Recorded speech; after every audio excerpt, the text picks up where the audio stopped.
Good day and welcome to Professional Skills 2 Lecture 8. My name is Julia. I hope you're all having a wonderful day today. Let's continue talking about sending interpersonal messages.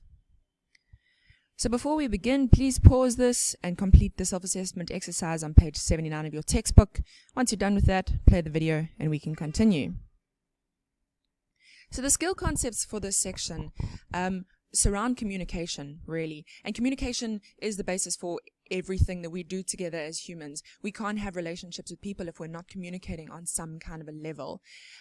Remember that communication is a lot more than just the words you say. You can communicate with somebody that you don't share a language with. It is a little bit more difficult. But there's a lot of other levels of communication too. So things like your tone of voice, your facial expressions, body language, and a lot of other personal factors, so like whether you like the person or not. These also all play a role in effective or ineffective communication. And these are some of the things that I want you to think about as we go through these slides today. So how do people communicate? Like I've just said, interpersonal communication, so interpersonal between more than one person. Intrapersonal, that's communication with yourself. People say they don't talk to themselves, but they're lying. We all talk to ourselves, especially during the lockdown. I definitely found I spoke to myself a lot more than I did before. And it's definitely not a sign of being crazy. I know, I've been checked. But interpersonal communication is a lot more than just the exchange of words. Like we said on the last slide, all of your behavior conveys some kind of message, and it's a form of communication when perceived by others. So the way that you dress, the way that you sit, your facial expressions, how you do your hair, all of that kind of thing communicates a message with other people. And just to go back to your experiential learning, this is what I said when I said make sure that everything about you is intentional. The way you dress is intentional. Be aware of what kind of messages you are sending. So the communication process involves 4 different things: the sender, the person who is crafting the message that's being sent, the receiver or the person who's getting it, and the channel or the way it is being sent. Is it being sent via email? Are you speaking to each other face to face? Is it just via text? Is it in a video like this where you don't have the chance to respond instantly? Or is it in a Zoom class where you do have the chance to respond? So what skills are required to send messages effectively? There are a few things that you can do. As this image indicates, listening is probably one of the best things that we all need to hone. We need to get better at being good listeners. Friendliness, open-mindedness, the ability to give good feedback, a topic we're going to discuss in detail, confidence in your message, as well as nonverbal communication.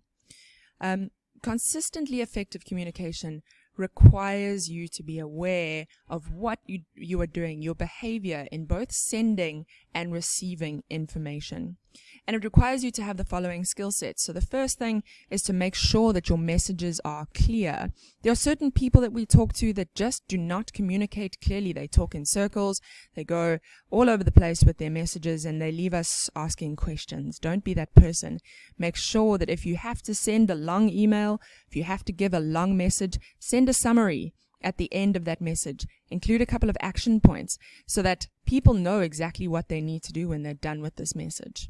If you're talking to someone on the phone, back that up with an email as well so that you both are sure that you're on the same page. Develop and maintain credibility, really important. What this means is to always tell the truth. If you have a good reputation, one of truth-telling, then you're going to make sure that a lot of people believe what you're saying.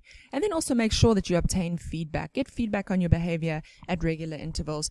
And also ask questions. So if you've just given a bit of a complicated message, don't ask, do you understand? Say, do you understand that I said? And give the message back, and ask questions that are relevant to what you've just said that will help you gain understanding. Because if you say to a group of people, do you understand? They're all going to say yes. You've all done that in class. We've all done that before. We're all guilty. So skills for increasing the clarity of your messages. First of all, use multiple channels. I just mentioned this already. Match your verbal messages with your facial and body language. So in other words, if you say, how are you doing? And you look happy, or you're saying, I'm fine, and you have a smile on your face, people are going to understand that you are fine. But if you go, I'm fine, people might understand that you're not fine. That's because what you are saying and the tone of voice that you are saying it in clash. And then also follow up any kind of verbal messages with an email so you've got it in writing so that there'll be less of a chance of misunderstanding later. 2, be complete and specific. Really important when sending your emails, really important when getting in touch with me or any of your fellow lecturers or any upper management at BMH when you are appealing or anything like that. Make sure that everything is clear. So when you are emailing me, give me your full name, your student number, the subject that you require help with, and which document that you need help with as well, because I teach a lot more than one subject. I teach different levels of the same subject, so it's really important that I know exactly what you are asking. So when the subject matter is new and unfamiliar, give background. If you don't know me, give me a little blurb about who you are, not where you come from, but what subject you're doing. And be very specific with your expectations and the way forward, what you are expecting out of this. Be polite, that's really important, but be clear. Number 3 is take responsibility. So use personal pronouns like I and my. Saying something like everyone might make people feel left out if they don't fit into your definition. Only really speak for yourself, because you can't really speak for other people. You might feel like you can, but don't make assumptions. Be congruent. What this means is what I was talking about in 1 here. Match your verbal messages with your facial and body language, and the same thing works here. So make sure that your messages and your actions match up. Don't do one thing and say another, and definitely don't lie. Being a liar or telling even a single lie actually makes sure that people are going to stop believing you really, really quickly. So that's a really good way of ruining your credibility. Number 5 is to simplify your language. So don't be unnecessarily complicated. I don't mean dumb yourself down, but don't use big words and overcomplicate your sentence structures when you don't really understand what's going on either, because it makes you feel superior.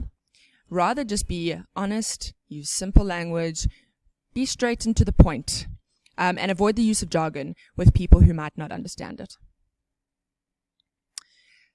So next is skills for developing and maintaining credibility. So first off, know what you're talking about. If you don't know what you're talking about, that's fine. Say that you don't really know what you're talking about and that you're going to research it, you're going to look it up, or you're going to find consensus.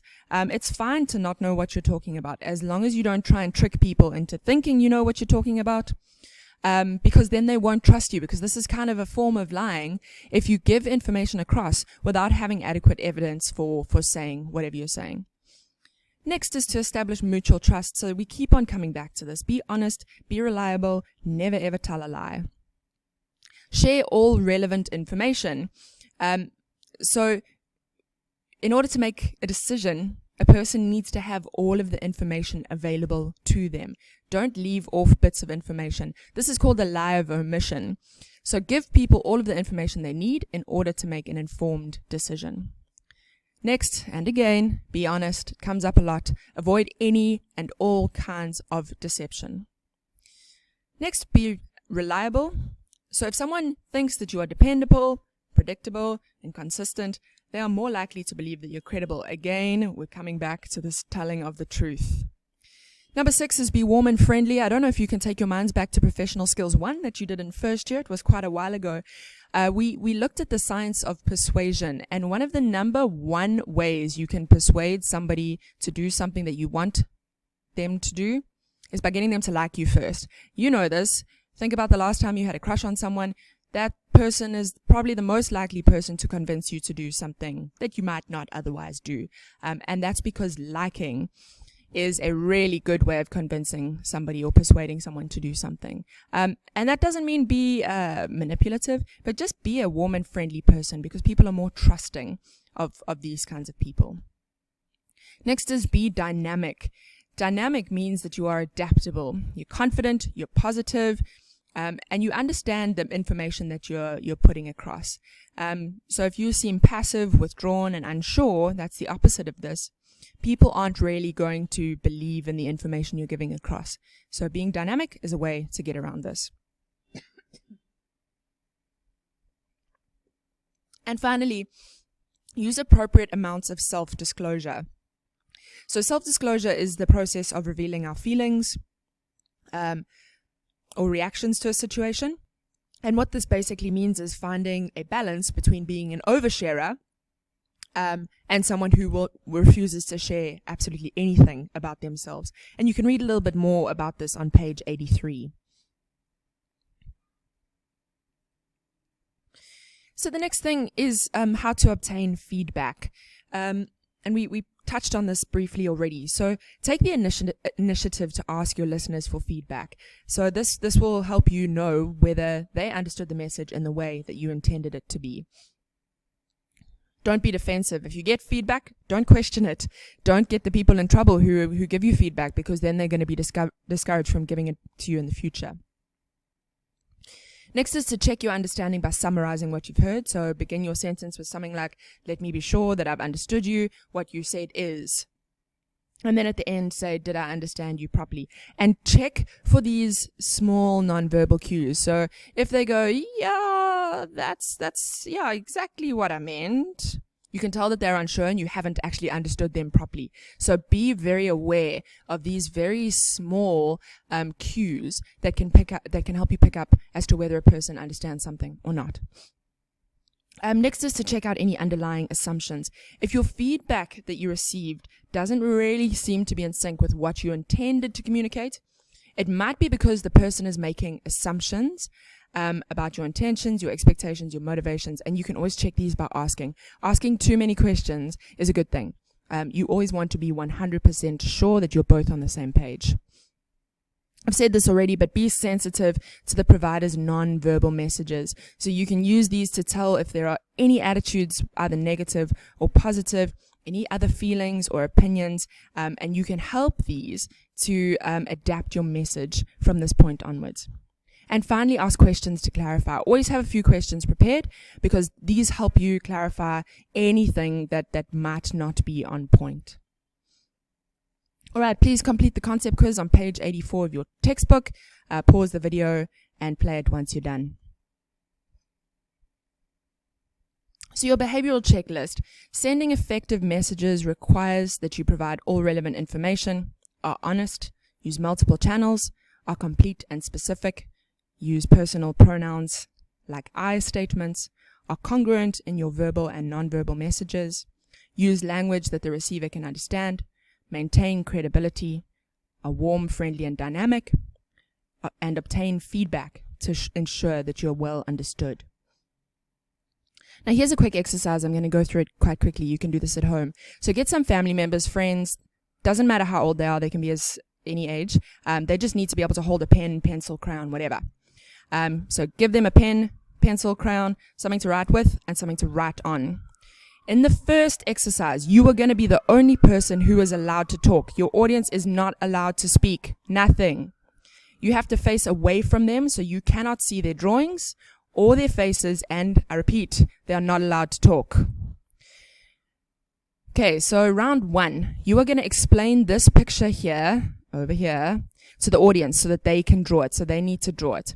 You can use absolutely any words or terms to explain it. It doesn't have to be exact in terms of angles, so this can just be a little bit off to the side. It doesn't have to be 100% exact. You cannot show them the picture. You have to explain it to them. Okay. When you're done explaining, show the audience your picture and compare what they've drawn. Round 2, turn and face your audience. This time, they can ask you questions, and you can check their understanding with their facial expressions and their body language. You can't show them the picture, and you can't look at their drawings, so there is still that element of you can't see their picture, they can't see yours. But you can talk to them this time round. This is the picture here for round 2. Then I want you to discuss this afterwards. How did you feel during the first round? Did you know whether you were on the right track? And how did you feel during the second round? How did you know that you were on the right track? Which task did you finish faster? And which task yielded the most accurate results? Ask your audience which round they preferred. Here are my predictions, so go through them once you're done. And just to give you an indication, in the next lesson, we're going to be discussing listening and reading nonverbal messages. I want you to think up until then, how good of a listener are you? So please remember to keep engaging on Call Campus and get in touch with email if you have any questions. Thanks for sticking around today, and I will see you all in the next class. Cheers.